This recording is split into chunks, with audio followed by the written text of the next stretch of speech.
My name is Ramesh. ఈరోజు స్వాతంత్ర దినోత్సవ శుభాకాంక్షలు మీ అందరికీ. స్వాతంత్రం రావడానికి చాలా ప్రయత్నాలు, చాలా విప్లవాలు, చాలా ఉద్యమాలు, అనేక మంది తమ యొక్క ప్రాణాలను పణంగా పెట్టారు.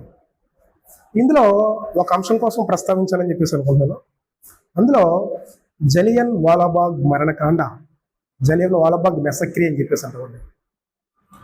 మనకి బ్రిటిష్ వాళ్ళు ఇండియాని పరిపాలించేటప్పుడు ఇండియాని తన చేతులకు తీసుకోవడానికి అనేక చట్టాలు చేశారు. ముందు ఫస్ట్ వన్ చూసుకుంటే 1909లో Minto Morley reforms act. Next 1919లో మనకి మాంటేజ్ చేమ్స్ఫోర్డ్ రిఫార్మ్స్ యాక్ట్. 1935లో ఇండియన్ యాక్ట్. ఇటువంటి యాక్ట్స్ అన్ని కూడా చేశారండి.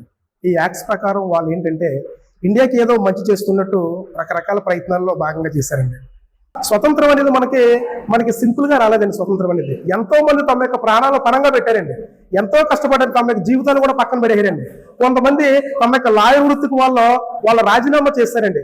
వాళ్ళకి ఇచ్చేటువంటి బిరుదులు కూడా వాళ్ళు వెనక్కి ఇచ్చడం జరిగిందండి. ఎందువల్ల అని చెప్పేసి అంటే ఏనాటికైనా మా దేశం మాకు కావాలి, మీకు ఇచ్చేటువంటి బిరుదులు మాకు అవసరం లేదు, మీ యొక్క విధానం మాకు అవసరం లేదు, మీ పరిపాలన మాకొద్దు, ఎందువల్లంటే మమ్మల్ని మేము పరిపాలించుకోవాలి అనే ఉద్దేశంతో.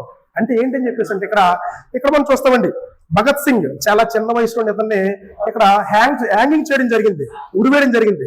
దీనికి గల కారణం ఏంటని చెప్పేసి అంటే అనేక మంది అల్లూరి సీతారామరాజుని తీసుకున్నా, ఇటువంటి వాళ్ళందరినీ కూడా మనం తీసుకున్నామంటే దీనికి గల కారణం ఏంటని చెప్పేసి అంటే వాళ్ళు సాక్రిఫైస్ చేశారు తమ యొక్క లైఫ్ ని. ఎందువల్లని చెప్పేసి అంటే మా దేశాన్ని మేము సాధించుకోవాలి, మమ్మల్ని మేము పరిపాలించుకోవాలి. దీన్ని ఆధారంగా చేసుకుని అనేక మంది తమ యొక్క ప్రాణాలను పరంగా పెట్టారు. కాబట్టి ఈ రోజున మనం ఇండియాలో మన ఇండిపెండెన్స్ డే మనం జరుపుకుంటాం. కాబట్టి ప్రతి ఒక్కరు కూడా ఈ స్ఫూర్తిని మీరు తీసుకుని ఎంతమంది అయితే కష్టపడి తమ యొక్క ప్రాణాలను పరంగా పెట్టి, ఎంతమంది అయితే తమ యొక్క జీవితాలను సాక్రిఫైస్ చేసి ఇండియా కోసం వాళ్ళు కష్టపడ్డారో అటువంటి వాళ్ళ యొక్క స్ఫూర్తిని మీరు అందరూ తీసుకుని లైఫ్ లో ఇటువంటి దేశభక్తి పట్ల పేట్రియాటిజాన్ని మీరు అందరూ కలిగి ఉండి, మీరందరూ కూడా ఈ యొక్క దేశభక్తిని, ఇండిపెండెన్స్ గురించి ఒక అవగాహన కలిగి ఉండి ప్రతి ఒక్కరిలోనూ కూడా ఈ అవగాహన మీరు నింపుతారని చెప్పేసి ప్రతి ఒక్కరు కూడా ఈ యొక్క ఇండిపెండెన్స్ ఆధారంగా చేసుకుని మనకంటూ మన వంతు మనం ఏ విధంగా డెవలప్ అవ్వాలి.